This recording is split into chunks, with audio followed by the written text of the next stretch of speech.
It's time for some spooky monster florals. Follow me as we make 5 little arrangements for a we've created a monster baby shower. This is a great one to follow along and make with me.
Today we're going to finish our centerpieces.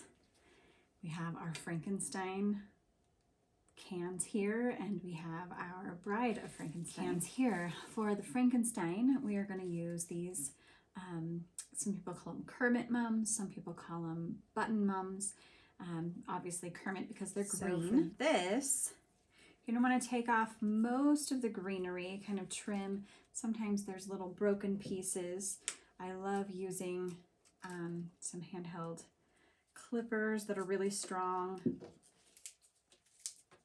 When you first bring your flowers home from the flower shop, you want to definitely cut the ends brand new. When you get them home, put them in clean water and add some flower food to the water so that they can stay nice and healthy for the longest time possible. So we're just gonna start trimming here until we get our proper height. And you don't want any floral, some leaves, any of the leftover stuff to be in the water, the leaves and any unused blossoms. You do not want to be submerged in water. That's gonna start to kill everything, create bacteria, growth, and your flowers won't last as long.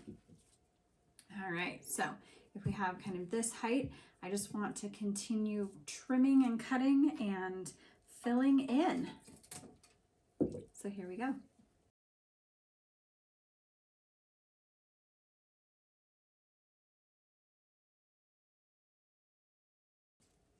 And with Frankenstein's iconic flat head, we are going to just kind of create a nice flat top for him, and then fill in with some individual blossoms because they don't all grow on the stem at the same height, as you can see.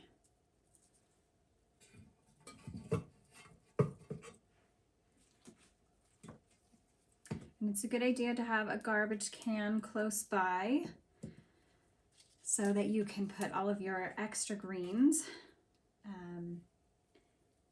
And then if you do have a green can for yard waste, please make sure that this ends up, not these, but this ends up in that yard waste can.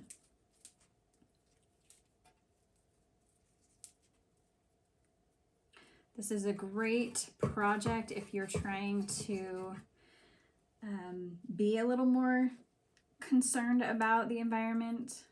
We've got our recycled cans, we've got some nuts and bolts, and if you have a collection at home, you can rifle through and see what you can find. If not, you can go ahead and buy some new at a hardware store. Other great places are the Restore. They take leftover construction materials and resell them. It's sort of like a thrift store for the home, and all of the profits that they make, the proceeds go to supporting Habitat for Humanity. And so I love to do that, and you can go and look through all of their bins and buckets of very mismatched but really fun. You can find some great items there. All right, so we kind of have our base, and now we're going to start to fill in so that we have a nice flat top and kind of rounded edge.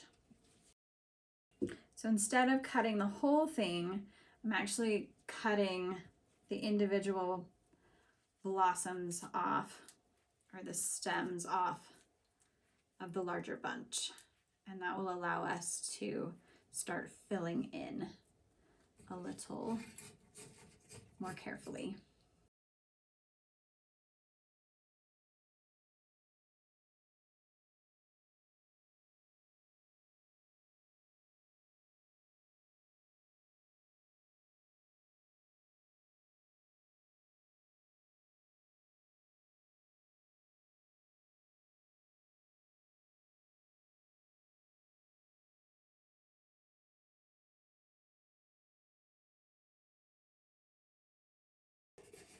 Okay, once you start getting a good shape, determine where you want the front to be. Since this is going to be a centerpiece on our food table, it doesn't have to be perfect from the back, but when it's a centerpiece on a dinner table, you definitely want both sides to be equally as attractive.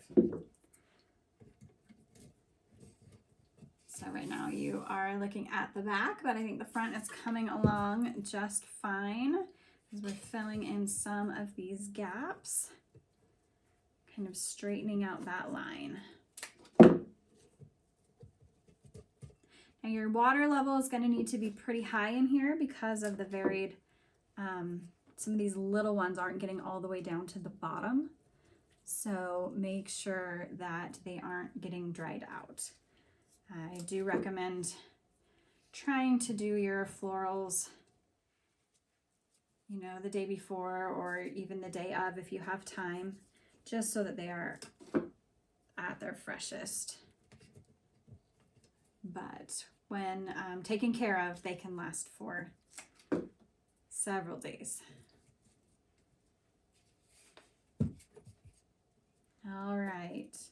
It's not perfect yet, but we'll get there. And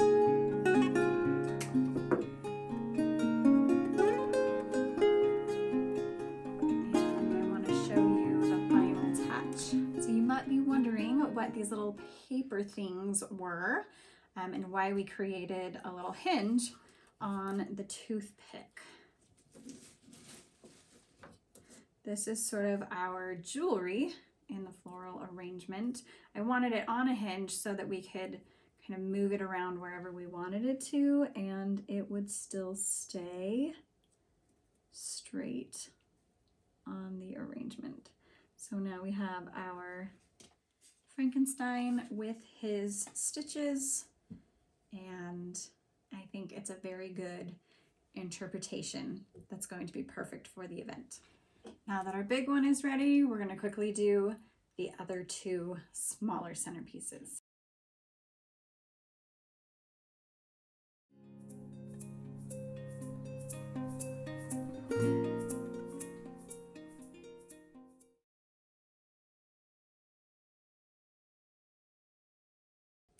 got all 3 of the green Frankensteins done, and now we're going to start on the Bride of Frankenstein with the white stock. Okay, we're starting with our sprayed tin cans and our white stock. Again, you want to make sure that as much of the greenery is off. Okay, and in this one we're going to try and create kind of a taller, longer arrangement. Kind of ends in the back to mimic that beehive hairdo that is so iconic with the Bride of Frankenstein.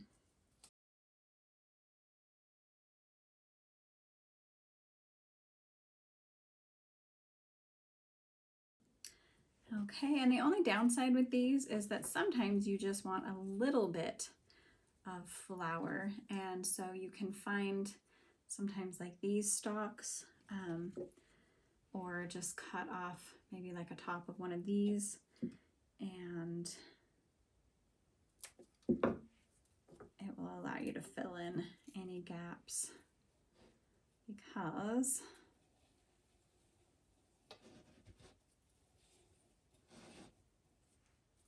I do have a gap in this front little section I want to fill.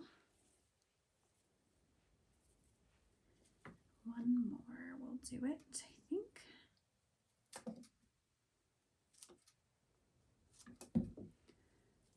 So for the mini palms, I used 4 bundles.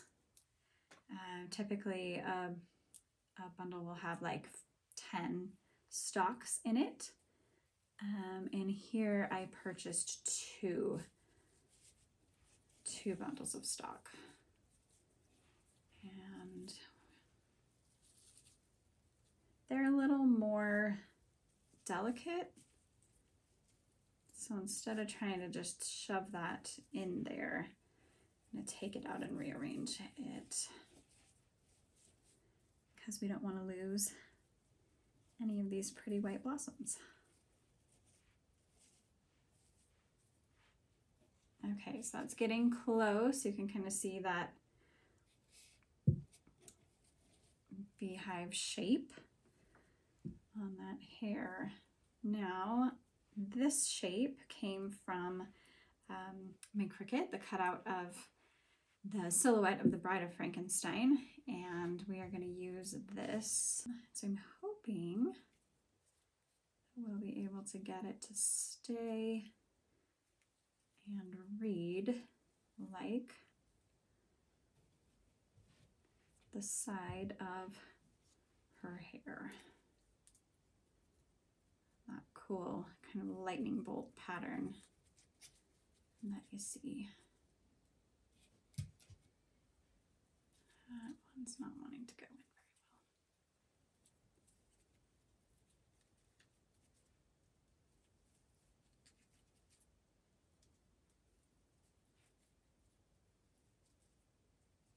very well. Okay, so from the front, we're going to fill in one more little hole.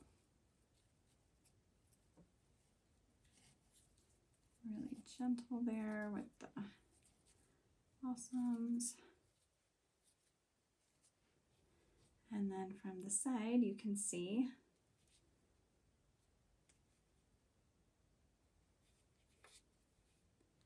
that lightning bolt pattern in her hair.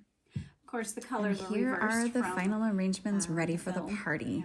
If you'd like to see all of the details from the We've Created a Monster baby shower, visit partieswithacause.com. I figured we would just flip-flop. Plus, I liked the juxtaposition of the black cans versus the white cans. So we can have that represent our mother or our bride, and it works very nicely. Okay, we've got that shape we're looking for. I add another little one right there on top. If you need to, you can just tear off a blossom, which I know is kind of sad because they really are beautiful.